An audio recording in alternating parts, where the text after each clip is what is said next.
June 7th.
But there was one strange detail. The glass globe covering the porch light had been shattered and carefully swept into a neat pile on the porch. The friend called out. No response. They searched the house. No one was home. Concerned, but not yet panicking, the friends began calling around. Had anyone seen the three women? Did they leave early? Was there some explanation? As the hours passed, and no one could account for Cheryl, Susie, or Stacy, the friends called the police. Springfield police arrived and began investigating what initially seemed like a missing persons case. But almost immediately, things didn't add up. If the women had left voluntarily, why were their purses there? Why were the cars untouched? Women don't leave home without their IDs, money, and keys, especially not all three of them at once. If they'd been abducted, how had someone removed three women from a house in a residential neighborhood without anyone seeing or hearing anything? And why was there no sign of struggle? Police canvassed the neighborhood. No one had heard screams. No one had seen suspicious vehicles. No one reported anything unusual. Then investigators found something troubling. The answering machine had been tampered with. There were messages on it, including what some witnesses described as a disturbing or sexual message from an unknown male caller. But at some point, possibly before police arrived, someone had deleted messages from a machine. Had the perpetrator returned to the house to erase evidence? Or had one of the friends who discovered the scene accidentally deleted messages while trying to figure out what happened? Police processed the scene carefully. They found the shattered porch light globe swept into a pile. Why would someone break it and then sweep it up? Was it broken during an abduction or before? Three purses lined up neatly. Inside were the women's wallets, cash, IDs, and credit cards. No one had taken anything. Cigarettes and a lighter on the table.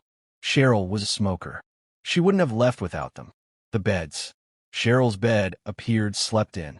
Susie's bed also appeared used. Stacy had apparently slept on the floor in Susie's room, where police found a makeshift bed. The unlocked door. Had the women left it unlocked when they came home? Or had someone else unlocked it from the inside after taking them? The TV, still on in the living room. No forced entry. Every door and window was intact. Whoever entered the house either had a key or the women had let them in. Over the years, investigators and amateur sleuths have developed numerous theories. None have been proven. Theory 1, the stalker. Some believe Susie or Cheryl was being stalked by someone who knew their routines. When Susie unexpectedly brought Stacy home that night, the stalker took all three to eliminate witnesses. This would explain the lack of forced entry. Perhaps the women knew the person and let them in, or the person had been watching and entered through an unlocked door. Theory 2. Wrong place, wrong time. Stacy and Susie weren't supposed to be at Cheryl's house that night. They planned to stay elsewhere. Could someone have targeted Cheryl specifically, and the girls were unfortunate witnesses? Theory 3. The obscene caller. The disturbing message on the answering machine has never been fully explained.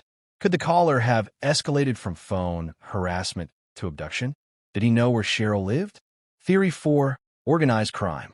Springfield in the early 1990s had connections to organized crime. Some investigators believe the abduction was professional. No evidence left behind.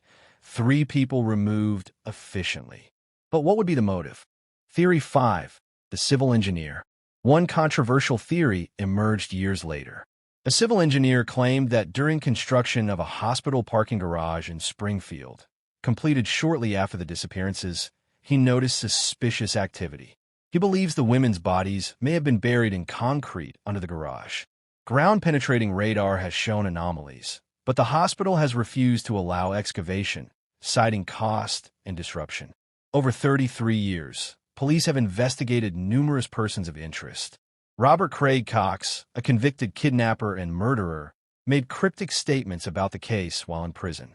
He told investigators he knew where the women were and how they died, but he's never provided proof. Many believe he's simply seeking attention. Bart Streeter, Susie's brother, was briefly considered a person of interest but was cleared. Several other individuals with criminal histories or connections to the women have been investigated and eliminated. To date, no one has been charged. Police maintain they have DNA evidence from the scene, but without a suspect to compare it to, it remains unhelpful. The families of the Springfield Three have never stopped searching for answers. Stacy McCall's mother, Janice, became a fierce advocate, working with police and keeping the case in the public eye until her death in 2006. She never learned what happened to her daughter. Cheryl Levitt's mother passed away without knowing what happened to her daughter and granddaughter. The case has been featured on Unsolved Mysteries, Disappeared, and numerous other true crime programs. Psychics, amateur investigators, and online sleuths have all offered theories. None have led to a break in the case. In 2007, a $42,000 reward was offered for information. It remains unclaimed. The house on East Elmar Street, where the women were last seen, has changed hands several times.